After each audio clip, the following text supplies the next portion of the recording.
Assalamualaikum warahmatullahi wabarakatuh. Kembali lagi di podcast Ikatan Mahasiswa Prodadi UIN Salatiga.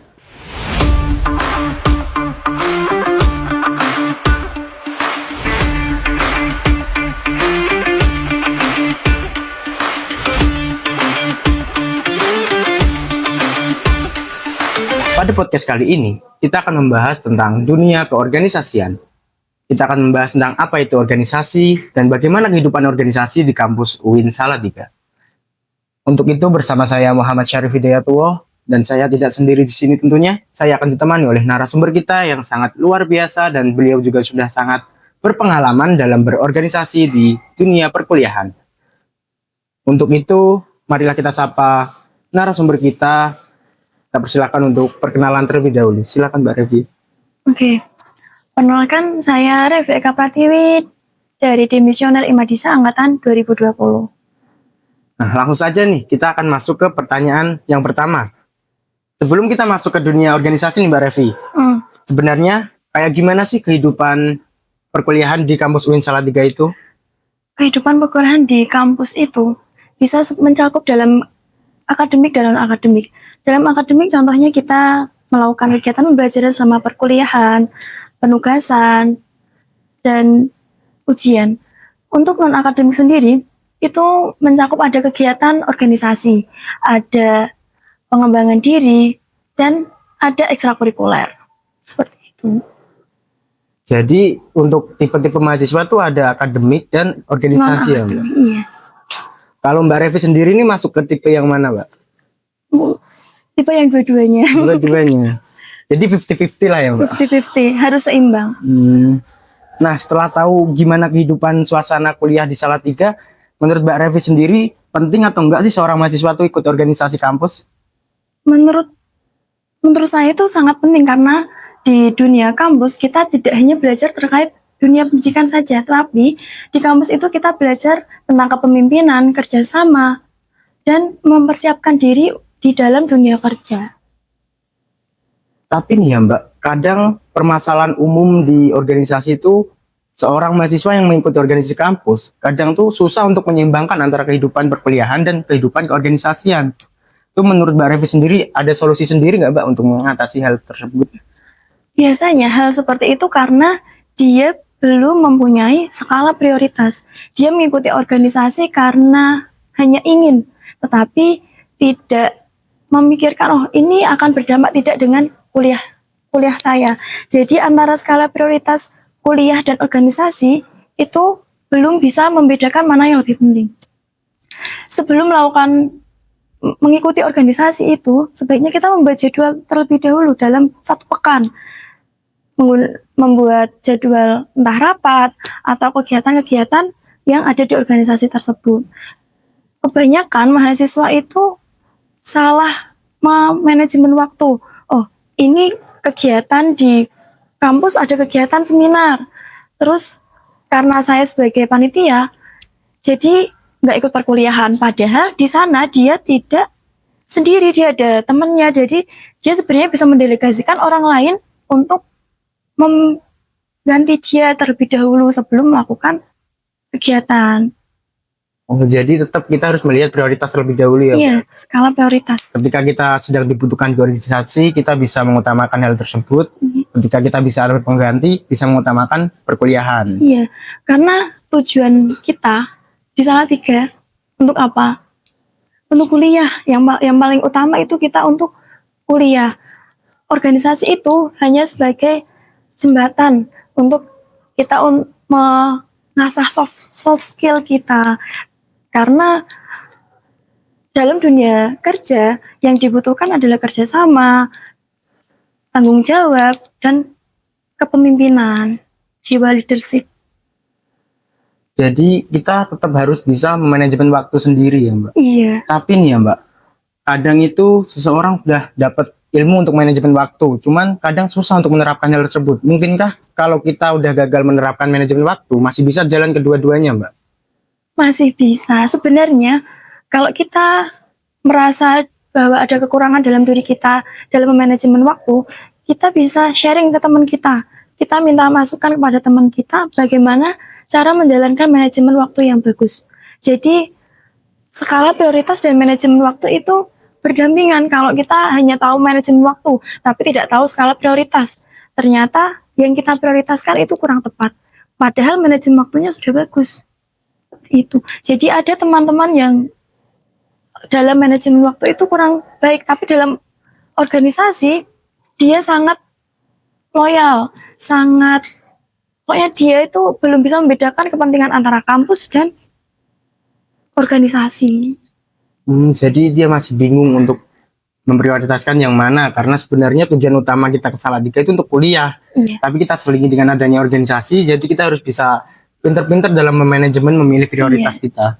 Jadi sebenarnya seumpama kita sudah merasa bahwa ini sudah cukup, sudah terlalu penuh jadwalnya, terlalu banyak rapat dan sebagainya, jadi sudah disudahi ikut 1-2 organisasi. Kalau merasa masih mampu dan bisa membagi lagi, boleh mau ikut 1-2-3 bisa. Iya, kadang tuh mahasiswa banyak sekali organisasinya. Ada organisasi internal kampus, ada organisasi luar kampus. Untuk itu mungkin mereka juga udah punya strategi sendiri ya untuk memanajemen waktu mereka, karena dengan adanya banyak organisasi pasti banyak juga kegiatan yang dilakukan mereka. Apalagi ketika kita merasa organisasi yang kita ikut ini, contoh 3 organisasi, kita merasa yang satu ini kita sebagai anggota biasa, jadi nggak usah terlalu mempeng. Tapi kalau di sini kita menjadi koor atau BPH, jadi skala prioritas di organisasi sendiri pun yang kita ikuti juga penting. Itu. Kalau menurut Mbak Revi sendiri nih, karena Mbak Revi juga seorang yang udah pernah ikut di organisasi kampus dan sekarang udah lulus dari perkuliahan, menurut Mbak Revi feedback apa yang Mbak Revi dapatkan yang sekarang udah dirasakan sama Mbak Revi? Yang saya rasakan itu terkait relasi, pastinya terkait relasi, terus percaya diri, komunikasi, jiwa leadership juga, karena sebelum mengikuti organisasi, mengenali diri itu kurang terlalu kenal, karena waktu sekolah hanya mengikuti sekolah tanpa bersosialisasi. Jadi untuk mengenal diri itu rasanya kurang. Dan di dunia kerja pun kita tidak hanya fokus untuk bekerja, tapi juga kita ada kepanitiaan kecil yang dimana wawasan kita terkait organisasi, pengalaman kita terkait organisasi bisa diterapkan. Tentunya yang sangat berharga pengalamannya ya, Mbak. Iya, Karena pengalaman. ilmu yang paling berharga itu kan pengalaman. Terus menurut Mbak Revi sendiri, organisasi kampus itu ribet gak sih, Mbak? Enggak. Sebenarnya itu organisasi itu enggak ribet. Yang menjadikan ribet itu karena diri sendiri menurut saya. Karena kita belum bisa manajemen waktu, belum mengenali diri sendiri, terus skala prioritasnya belum ada. Jadi, ini di sini aku sebagai ketua nih. Jadi, ya aku harus loyal, benar-benar loyal sampai kegiatan di kampus disingkirkan atau dikesampingkan. Padahal tujuan utamanya itu untuk kuliah. Kalau kita udah bisa memanajemen waktu dengan bagus, bisa mengatur skala prioritas dengan bagus, semua akan berjalan sesuai dengan porsinya. Jadi nggak ada yang terlalu berat organisasi, yang terlalu berat kuliah. Dan nyatanya tidak banyak anak-anak organisasi yang lulus dengan predikat baik, yang lulus dengan tepat waktu. Jadi organisasi itu tidak menghambat. Tadi kan Mbak Revi udah menjelaskan tentang banyak nih organisasi yang ada di kampus. Mbak Revi sendiri awal mula ikut organisasi itu karena apa dan ada tujuan tertentu nggak, Mbak? Saya ikut organisasi itu mulai dari semester 3, karena semester 1 memang untuk organisasi saya kurang minat. Kayak nggak tertarik awalnya itu. Karena dari awal emang masuk kuliah itu pengennya dapat beasiswa, jadi saya mencari beasiswa apa aja yang ada di kampus. Dan saya juga punya KIP kuliah, kartu KIP kuliah, dan ternyata di kampus UIN Salatiga ada beasiswa itu, KIP kuliah.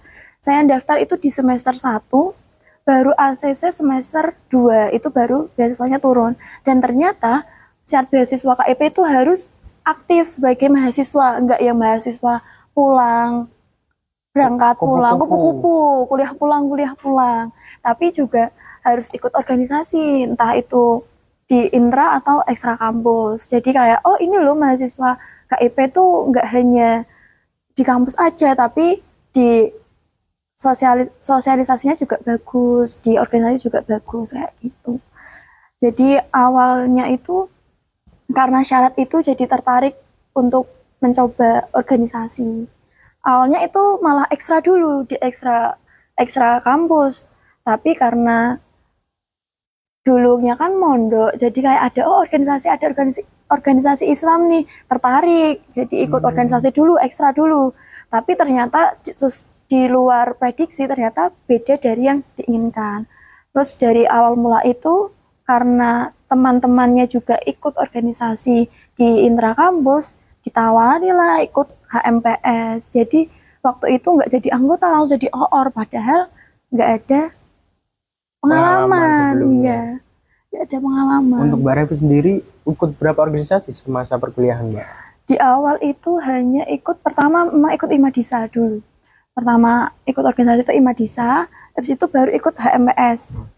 Tadi organisasi di Prodi, di IPA, dari awal itu. Kemudian di semester berikutnya, sebenarnya ikut organisasi kampus itu ya pengennya membantu IMADISA gitu. Wah, terus karena itu merembet lah, jadi ya udah awalnya pengen di Dema udah nggak mau ikut lagi, tapi kayaknya IMADISA membutuhkan orang-orang yang juga aktif di kampus. Akhirnya naiklah ke Dema fakultas, tapi nggak ada bayangan kalau di Dema itu bakal jadi BPH, karena emang dulunya itu di HMPS jadi koordinator keagamaan, terus di IMADISA juga di minat bakat, kemudian di Dema F itu ditawari sebagai sekretaris dengan pengalaman yang belum ada.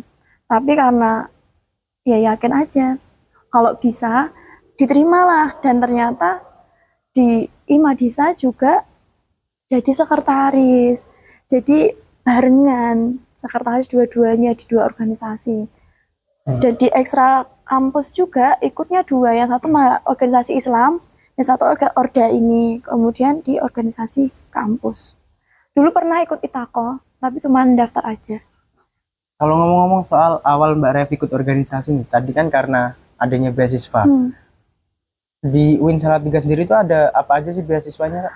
Ada banyak, ada beasiswa Basnas, ada Genbi, ada KIP kuliah itu tadi. Tapi untuk yang berkelanjutan itu KIP kuliah yang sampai di semester 8. Itu untuk tiap beasiswa ada organisasinya masing-masing? Kalau ya ada, di KIP ada, di Basnas juga ada, di Genbi juga ada.